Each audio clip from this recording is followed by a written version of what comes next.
Existen casos en la historia criminal que por su naturaleza desconciertan incluso a los expertos. No se trata solo de lo que ocurrió, sino de quién lo hizo. Y cuando esta es la historia real de Jesse Pomeroy, considerado por muchos como el asesino serial más joven del que se tiene registro en tiempos modernos. Una historia que comienza en los rincones más oscuros de la infancia y termina en el silencio frío de una celda.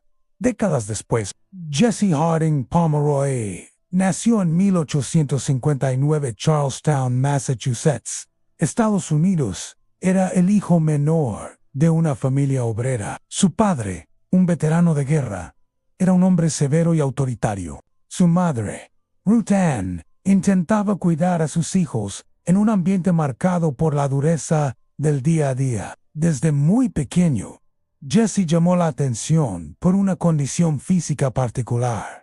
Ann tenía un ojo blanco, probablemente consecuencia de una infección o un daño en el globo ocular. Este rasgo lo volvió objeto de burlas constantes en la escuela. Fue rechazado, intimidado y aislado por otros niños. Esa soledad, combinada con un entorno familiar rígido, fue moldeando en Jesse una personalidad reservada y profundamente perturbada. Con apenas 10 años, comenzó a mostrar signos de crueldad poco comunes para su edad. Los vecinos notaban que tenía comportamientos extraños. Solía pasar horas solo, dibujando figuras inquietantes o leyendo relatos sobre castigos y guerras. Poco después, comenzaron a registrarse en el vecindario hechos preocupantes. Varios niños reportaron que alguien los había llevado a zonas alejadas, donde fueron maltratados físicamente, aunque nunca se identificó al culpable con certeza.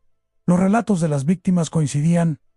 Se trataba de un niño, más grande que ellos, con una mirada penetrante y un ojo blanco. En diciembre de 1871, cuando Jesse tenía apenas 12 años, la policía lo detuvo por primera vez. Las autoridades lo relacionaron con una serie de agresiones ocurridas en barrios cercanos. Fue enviado al reformatorio de Westboro, un centro para jóvenes con conductas problemáticas. Allí pasó más de un año. Durante ese tiempo, su madre lo visitaba con frecuencia y afirmaba que su hijo era inocente, que solo estaba siendo malinterpretado. Finalmente, en febrero de 1874, Jesse fue liberado bajo la promesa de una segunda oportunidad, pero la calma duró poco. Solo unas semanas después de su liberación, en marzo de ese mismo año, un niño de apenas 4 años desapareció en South Boston. La búsqueda se extendió durante días. Finalmente, su cuerpo fue encontrado en el sótano de una tienda abandonada. Las autoridades estaban conmocionadas. Lo que encontraron allí hablaba de una violencia planificada, meticulosa. El 22 de abril de 1874, apenas un mes después, otro niño desapareció. Su nombre era Horace Mullen y tenía 10 años. Fue hallado sin vida en una zona de marisma conocida como Dorchester Bay, cerca del lugar. Las huellas en el barro sugerían que alguien lo había llevado hasta allí a la fuerza. Las pruebas apuntaban directamente a Jesse. En su ropa se hallaron rastros físicos y objetos que coincidían con los encontrados en la escena. Fue arrestado inmediatamente. Durante el interrogatorio, no mostró remordimiento. Incluso, según los reportes, llegó a decir: supongo que lo hice. La noticia se expandió como pólvora. Los diarios de Boston lo apodaron el demonio infantil y el pequeño monstruo de más. La comunidad exigía justicia. El juicio fue rápido. Aunque tenía apenas 14 años, Jesse fue procesado como adulto debido a la gravedad de los hechos. Se le declaró culpable.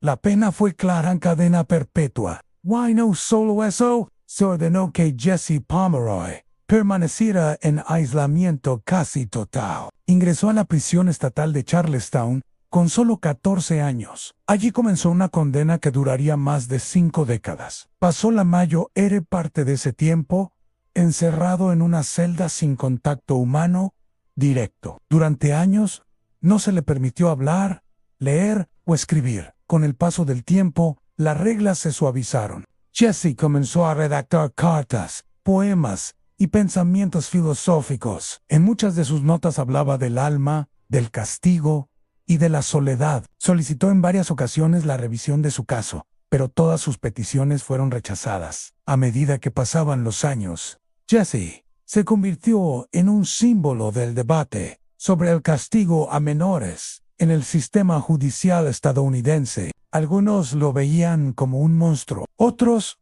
como un joven desamparado que nunca recibió ayuda cuando más la necesitaba. Murió en prisión en 1932 a los 72 años.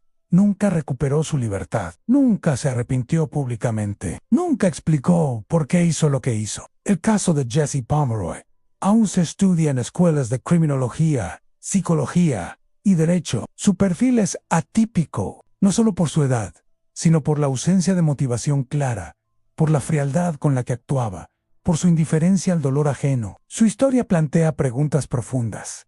¿Puede un niño desarrollar este tipo de comportamiento sin influencias externas? ¿Fue su entorno, su biología, su aislamiento? ¿Es posible que señales de advertencia pasaron desapercibidas? Los expertos han debatido durante décadas si Jesse era un psicópata juvenil, un producto de su contexto, o simplemente un caso extremo de enfermedad mental no diagnosticada. Sea cual sea la verdad, su historia permanece como una advertencia escalofriante sobre los rincones más oscuros de la mente humana. Hoy, más de 150 años después, su nombre aún genera controversia, porque Jesse Pomeroy no fue solo un caso criminal, fue una advertencia sobre lo que puede surgir cuando el dolor, el rechazo y la falta de contención se combinan en una mente demasiado joven para entender lo que significa el bien y el mal. ¿Pudo haberse evitado su historia? Tal vez sí, tal vez no. Pero su legado es claro. Nunca debemos ignorar las señales que nos muestran que algo está mal. Porque a veces, lo más aterrador no es lo que ocurre en la oscuridad, sino lo que crece en silencio ante nuestros propios ojos.